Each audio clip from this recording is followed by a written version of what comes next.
குறிவைத்தால் தவற மாட்டேன், தவறுமானால் குறியே வைக்க மாட்டேன். சும்மா பிளாஸ்ட் 2026 சட்டப்பேரவை தேர்தலையொட்டி பரவலாக பேசப்பட்ட விடயங்களில் முக்கியமானது விஜயின் தமிழக வெற்றிக் கழகம் ஏற்படுத்த போகும் தாக்கம் என்ன என்பதே.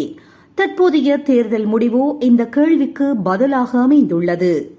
மாலை 5 மணி நிலவரப்படி பல்வேறு தொகுதிகளில் தாவக முன்னிலை பெற்றுள்ளது. வாக்கு எண்ணிக்கையின் முடிவுகளின்படி தாவக தொண்டர்கள் தமிழ்நாடு முழுவதும் கொண்டாடி வருகின்றனர். தயக்க மிகுந்த நாயகனாக 33 ஆண்டுகளுக்கு முன்பு தமிழ் திரையுலகில் அறிமுகமான விஜய் தான் சந்தித்த முதல் தேர்தலிலேயே தாக்கத்தை ஏற்படுத்தி இருக்கின்றார். இந்த நீண்ட காலகட்டத்தில் அவரது தனி வாழ்வும் திரை வாழ்வும் கிட்டத்தட்ட ஒன்றாகவே இருந்திருக்கின்றது. திரையில் துருதுருவென இருக்கும் விஜய் நேரில் மிகவும் அமைதியானவர்.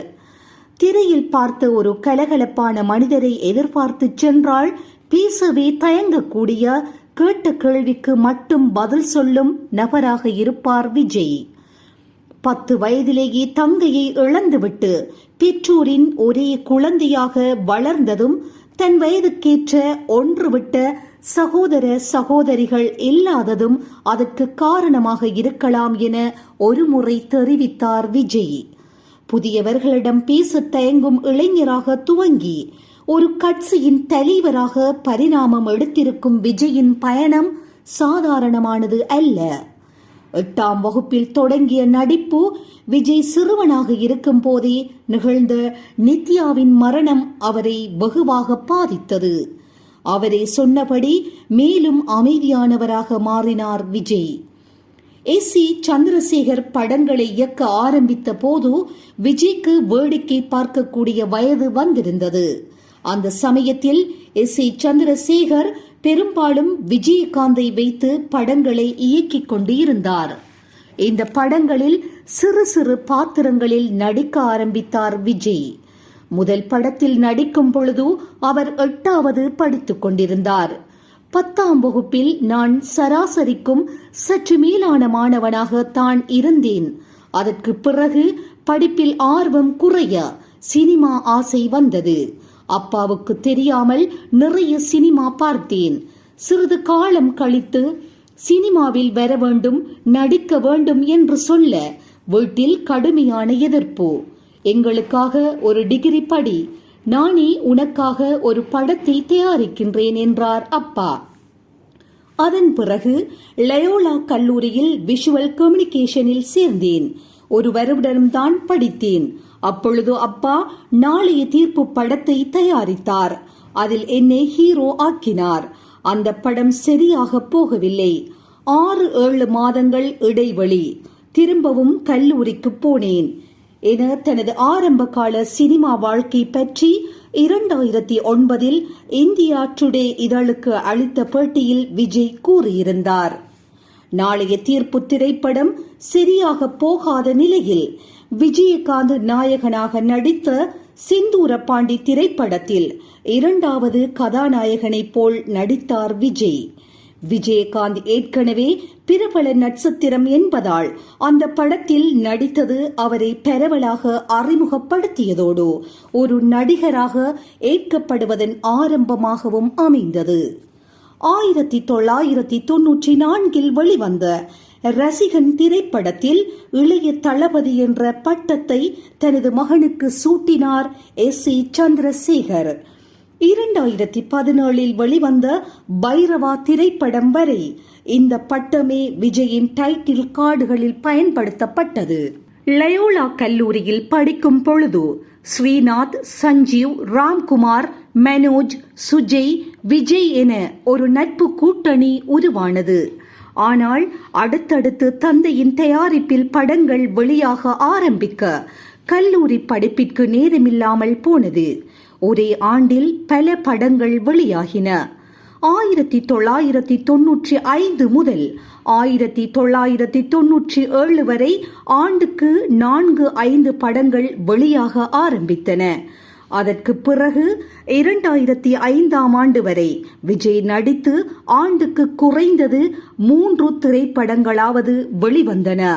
இந்த காலகட்டத்திற்கு பிறகு ஆண்டுக்கு 1 அல்லது 2 என திரைப்படங்களின் எண்ணிக்கையை குறைத்துக் கொண்டார் விஜய். பூவி உனக்காக திரைப்படம் விஜயின் திரைப்பயணத்தில் ஒரு மிகப்பெரிய திருப்புமுனை. செந்தூர பாண்டி, ரசிகன், தேவா, கோயம்புத்தூர் மாப்பிள்ளை ஆகிய படங்கள் உருவாக்கிய பிம்பத்திலிருந்து விடுபட இந்த படம் விஜய்க்கு வெகுவாக உதவியது. அதுவரை விஜய் நடித்திருந்த படங்களிலேயே ஒரு குறிப்பிடத்தக்க வெற்றியையும் இந்த படம் அளித்தது. பிறகு தனது படங்களை கவனமாக தேர்வு செய்ய ஆரம்பித்த Vijay love today, once more, காதலுக்கு மரியாதை போன்ற படங்களில் நடித்தார். காதலுக்கு மரியாதை விஜயின் திரைப்பயணத்தில் மேலும் ஒரு மைல்கல். 90களின் பிற்பகுதியில் விஜய் நடித்து குவித்த திரைப்படங்கள் அவரை தமிழ் குடும்பங்களுக்கு மிக நெருக்கமானவராக ஆக்கியது. இந்த காலகட்டத்தில் ரஜினியும் கமலும் நடித்து வெளிவரும் திரைப்படங்களின் எண்ணிக்கை குறைய ஆரம்பித்திருந்த நிலையில் விஜயும் அஜித்தும் புதிய 2 துருவங்களாக உருவாக ஆரம்பித்தனர். தமிழ் சினிமாவின் எல்லையில் விரிந்து கொண்டே போன போது விஜயின் பிரபலமும் அதிகரித்துக் கொண்டே போனது. 2004இல் வெளியான கில்லி, 2005இல் வெளியான சிவகாசி, திருப்பாச்சி ஆகிய திரைப்படங்கள் அவரை குடும்பத்தின் எல்லா தரப்பினரிடையும் கொண்டு சேர்த்தன.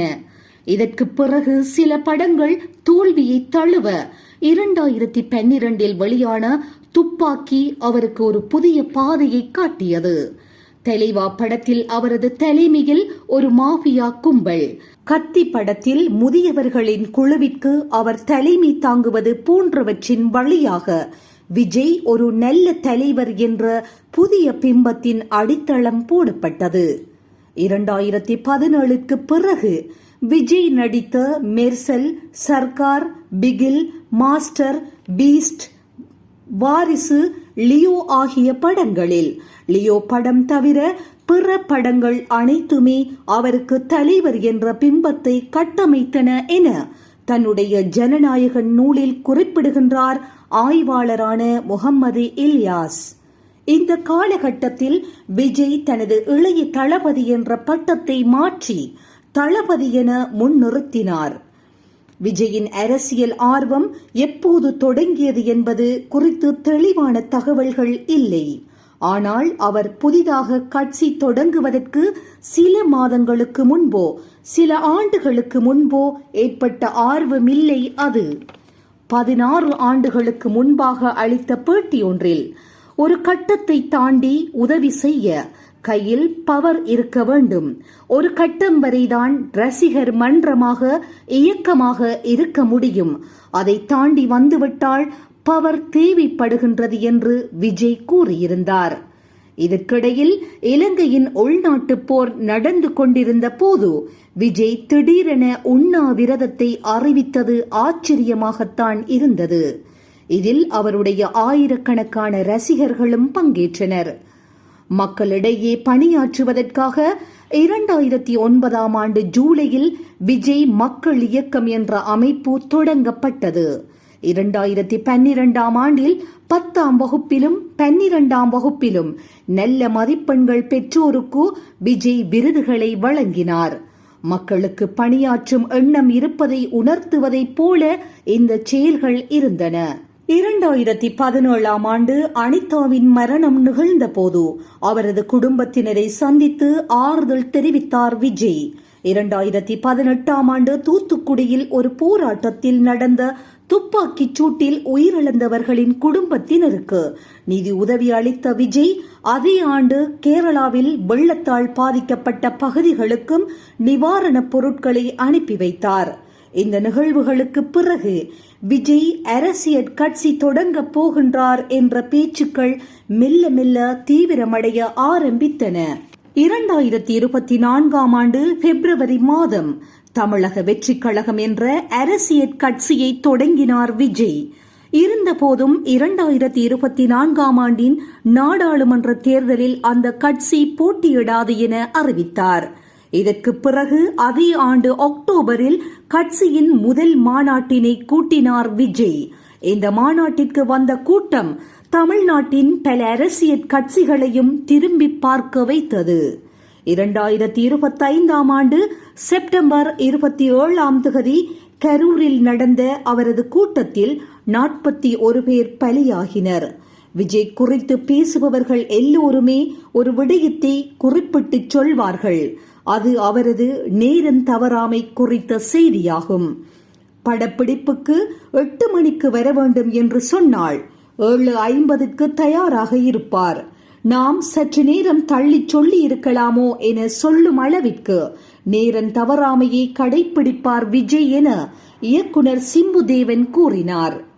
விஜய் பற்றிய ஒரு பேட்டியில் அவருடன் படங்களில் நடித்த ஒரு நடிகை த்ரிஷாவும் இதே தகவலை பகிர்ந்து கொண்டார். ஆனால் கரூர் பொதுக்கூட்டத்திற்கு திட்டமிட்டிருந்த நேரத்திலிருந்து பல மணி நேரம் தாமதமாக விஜய் வந்து சேர்ந்தது முரணாக இருந்தது. அதேபோல ஒரு கட்டம் வரை ஊடகங்களுக்கு பேட்டி அளிக்க அவர் தயங்கியதில்லை. அந்த பேட்டிகளில் அவர் தன் இயல்புடன் வெளிப்படுவார். ஆனால் அரசியலுக்கு வந்த பிறகு ஊடகங்களை சந்திக்காமலேயே இருப்பது இன்னொரு முரண். விஜய்க்கு அரசியல் தெரியவில்லை, அவர் களத்திலேயே இல்லை என அவர் மீது பல்வேறு விமர்சனங்கள் முன்வைக்கப்பட்டன. தேர்தலுக்கு பிந்தைய பெரும்பாலான கருத்து கணிப்புகளும் விஜய்க்கு சொற்ப எண்ணிக்கையிலான தொகுதிகள் மட்டுமே கிடைக்கும் என கூறியிருந்தன. ஆனால் இந்த விமர்சனங்கள் எதுவும் தேர்தலில் எதிரொலிக்கவில்லை என்பதையே முடிவுகள் காட்டுகின்றன. இதுபோன்ற செய்திகளை உடனுக்குடன் துல்லியமாக நீங்கள் அறிந்து கொள்ள கல்ஃப் நியூஸின் தமிழினை சப்ஸ்கிரைப் செய்வதனூடாக அறிந்து கொள்ள முடியும்.